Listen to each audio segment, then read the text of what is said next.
Hey everyone, thanks for joining me and welcome to our podcast video series around focused on venues, catering, bar service, and rentals.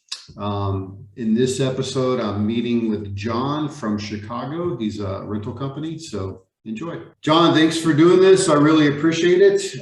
Tell me about yourself, your business, where you guys are located. Give me your website address, all that. Well, thanks, Shane. We appreciate the opportunity to talk about Tablescapes and the event rental business here in Chicago. My name is John Mlynski. I'm the Chief Executive Officer for Tablescapes. Tablescapes is a premier leading event rental company here in Chicago. We're celebrating our 34th year in business, serving the greater Chicagoland area. We were female founded 34 years ago. The founders, as part of their exit strategy and retirement strategy, sold the company to all of the employees. So we are effective in end of 2014, a 100% employee owned company itself. We service the Chicagoland area. We do everything but structures. So think of tables, chairs, forks, knives, salt and pepper shakers, kitchen equipment, chargers, linen, you name it, everything but the structure. We help put on those events. We've grown over time. We've grown exponentially. In non-COVID related years, we'll help out about 10,000 events a year. That's amazing. That's a lot of events. Yeah. Tell us on Monday morning when our rear ends are dragging a little bit because most of our business, just like the wedding industry, is focused in on Friday, Saturday nights, Sundays. The pandemic has changed a little bit about that. I'm sure, and through the stats that I see in the wedding report, you're seeing a backlog of weddings that are happening.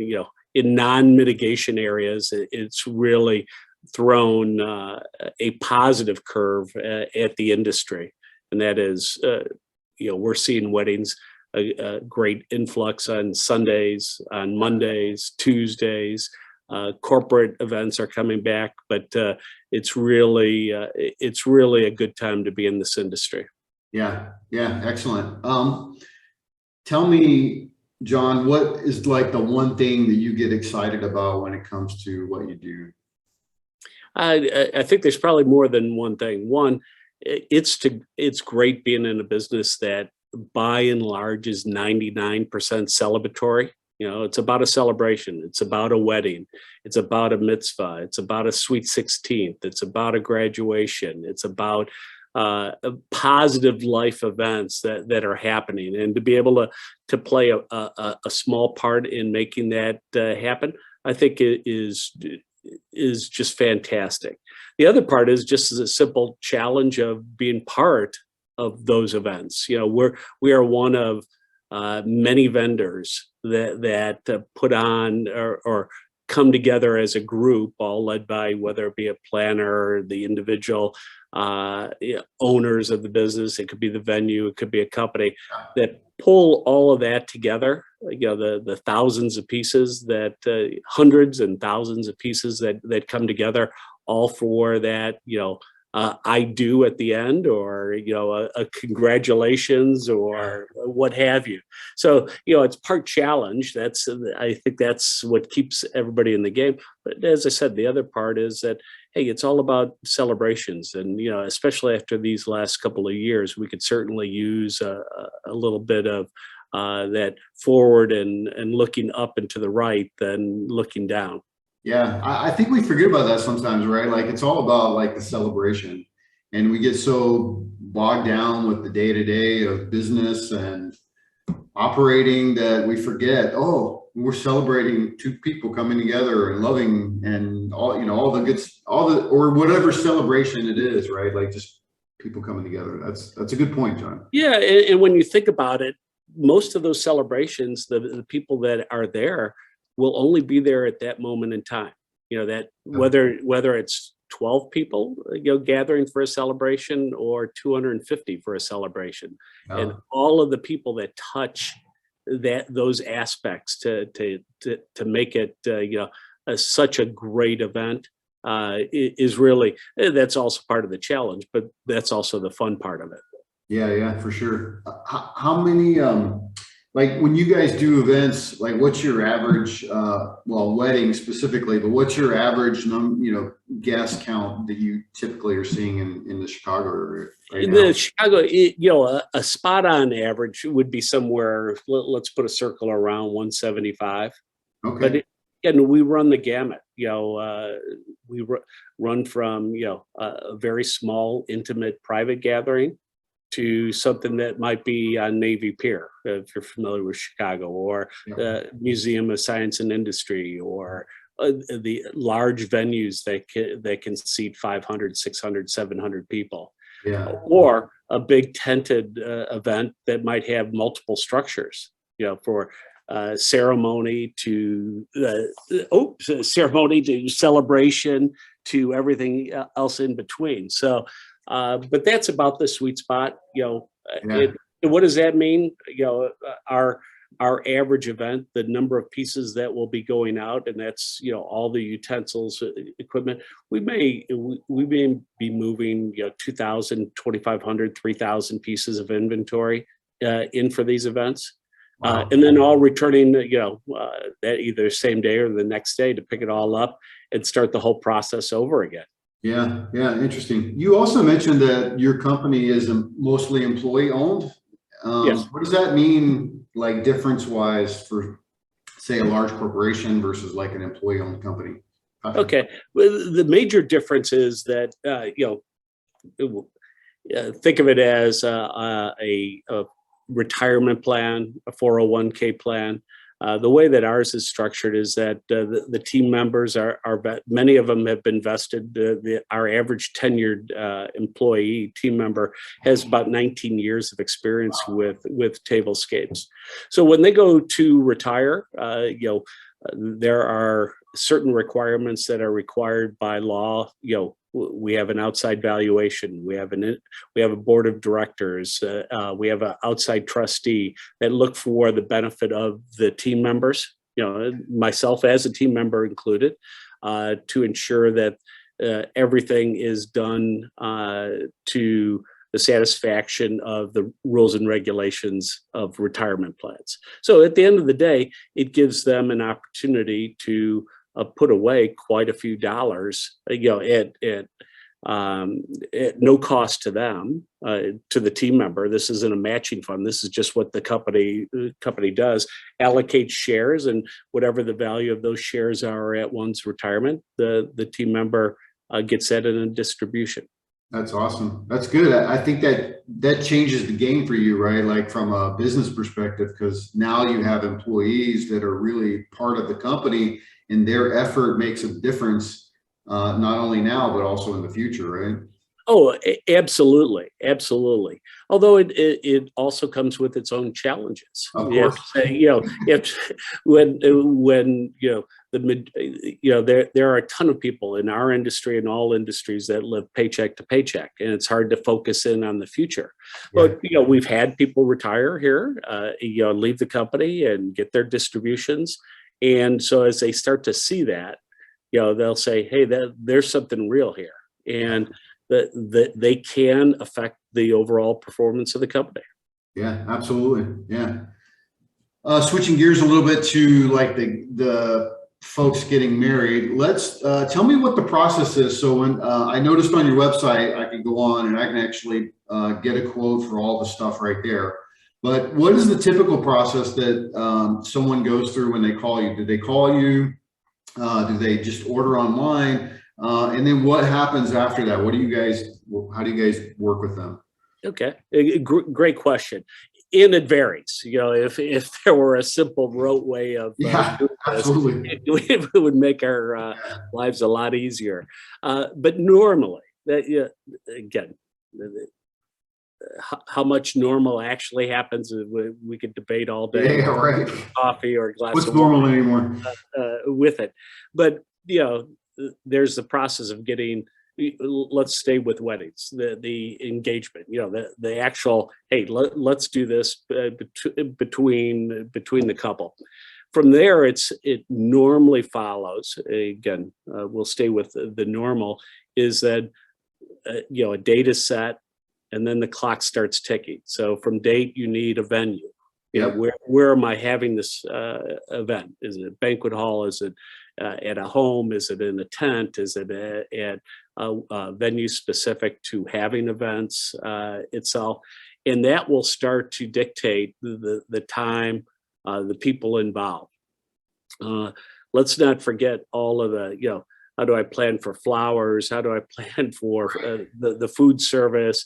All of those kind of things all have structure. It could be done by the actual couple, by themselves taking that on. Although for the larger the wedding, the more complex it gets and the more that a planner will get involved. It could be a day of planner. It could be a specific wedding event planner. It could be the venue helping out with its staff, or it could be calling on, the caterer, the food service provider that will, I say, who's the quarterback in this whole event? Yeah. Someone's coordinating it, whether it's you or one of your other vendors, right? Or correct. And I think you could see even on the wedding report and all your stats, the number of categories from DJ to photographers to, where do I get the rings, the flowers, the cake, lighting, all of these kind of things. We'll come in there then, in line with the actual process. It could be driven by the venue. The venue may have specifics to say, Tablescapes is exclusive in certain venues, so they have to use us. It's part of the overall package. Or we may be drawn in from the venue and ultimately the caterer or the planner to say, okay, now let's talk. We need tables, chairs. Let's go for the look. We'll start to become more intimately involved at that point. We have a beautiful showroom in Chicago, the only showroom for event rentals in the city of Chicago, the city proper itself. It's a 12,000 foot facility. So it showcases what the colors look like. Frankly, a lot of our caterers will use our facility for tastings. So they'll use our equipment. They'll put on a tasting for the couple. And if you think just from our end, forget all of the others. We have right now we carry about 2,700 different SKUs. So think of linen being 100 different colors, fabric choices, charger colors, and silverware, dinnerware. What 8 different champagne styles of flutes.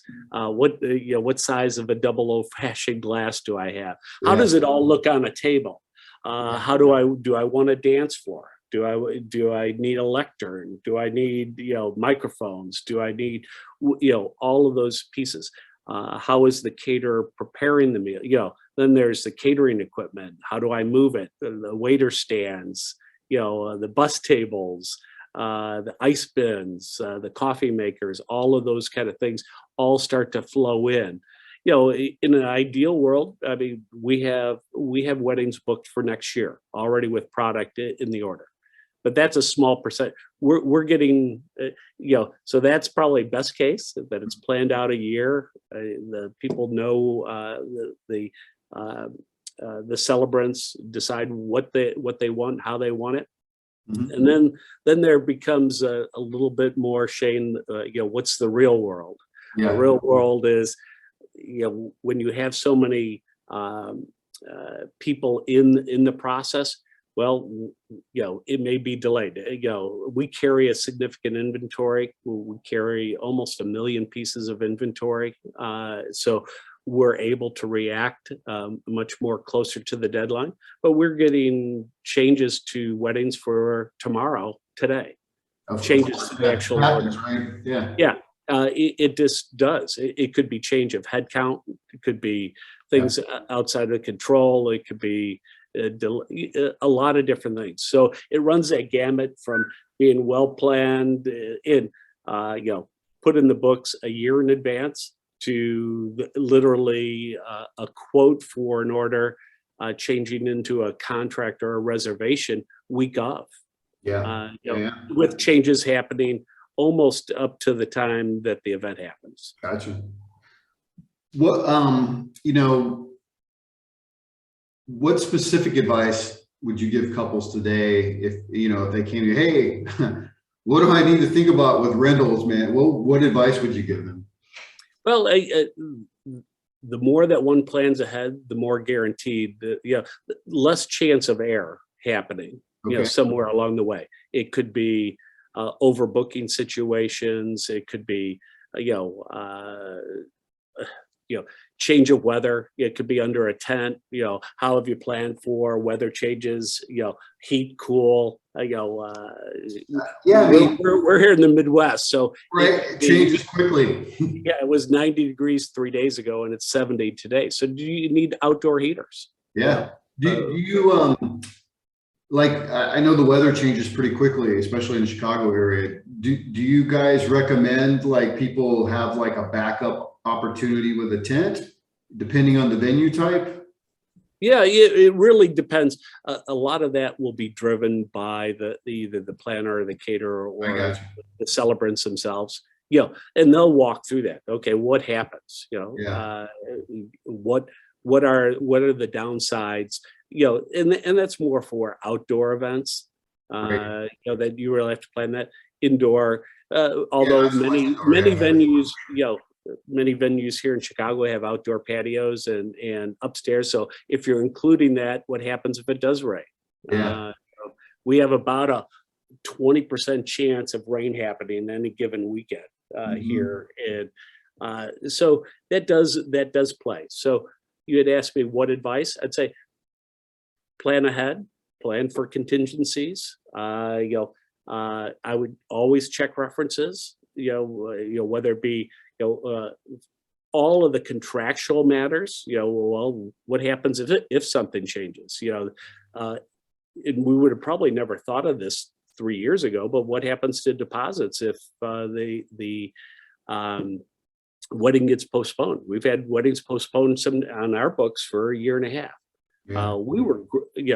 We took a very positive view towards our clients. They needed the money back, they got the money back. Yeah. If they wanted to hold it. We'll just keep postponing.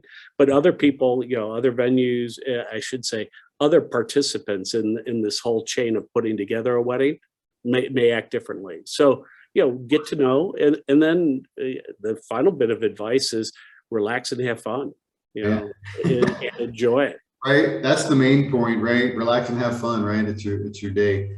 What would you say couples are looking for today that maybe they weren't looking for pre-pandemic? I think some of the subtle changes of guest counts going down, especially because of travel well, in our area, we had actual mitigation standards. How many people, is it mass, now mass, of our last 12 months, over 6 months of those, there's been some type of mitigation, mandated mitigation, whether it be from the city, the county, or the state, that would affect that. And so what we have seen is really that to a certain degree, events got smaller, less travel in, it was more localized, yet the spends on those events, if you were looking at it as a per person spend, were going up because they had budgeted. Why not? Let's upgrade linen. Let's upgrade the look, the feel. Because think about it. You could go. A chair is a chair, right? I'm sitting in a desk chair right now, but this could be, it could be a chameleon. It could be a crossback. It could be a chivari. It could be crystal. It could be wood. All of these kind of things. The dinnerware could be gold rimmed or platinum versus white rimmed, just a plain white rim. So we have seen, at least in the short term, a change of more upgrades happening than we would have traditionally. Yeah, good. John, the last question I have for you is, if you had to go back 3 to 5 years ago, what would you tell yourself about today? Well, considering I was not part of this industry 5 years ago, I might say Okay. run for the hills. Yeah. No, Run for the hills. That was, I would run for the hills. yeah, exactly. Well, I guess realistically, you have to put the last 5 years under the microscope of what the pandemic has done. So we had, uh, unfortunately, I was a manager of a company during 9/11 where we lost quite a few employees and clients in the trade tower disasters, and I thought that would possibly, what else could be tougher than managing through a crisis like that of death and destruction and the effects of the business and the economy. And here I am, 20 years later, which I think this pandemic of leading and managing through this pandemic was so much tougher than the disaster of 9/11, primarily because of the uncertainty. Yeah. How do you turn on and off businesses? And for our business, we went, while we always had some business during a given month, I mean, it was dramatic. It was, in the effect of the employees and the uncertainty to them, and how do you keep a team together so that when the lights go back on, they go back on. So I would have said, and we had worst case scenarios planned as a business leader. That's part of my role and responsibility. But we were thinking, well, what happens if a recession comes? What X, Y, Z? And this was five times more difficult, at least for our industry in our specific sector here in Chicago. I can't speak, different parts of the country all had different, ways of dealing with COVID and the effect to the industry. But for us, I would have said 5 years ago, really think through what take worst case and then multiply it by 2. Yeah. Well, I mean, I think all of the event industry was hit pretty bad. I mean, that was the worst part of it, right? Because basically there was nobody meeting and gathering, and so you couldn't do anything for the most part, right? Right. Correct. Back in the 2008, 2009 recession, the biggest issue was people didn't have money, so they were, the discount stores really took off. And if you notice, they actually had a big boom in business because people were spending, using resources, had less resources, so they were spending it more wisely.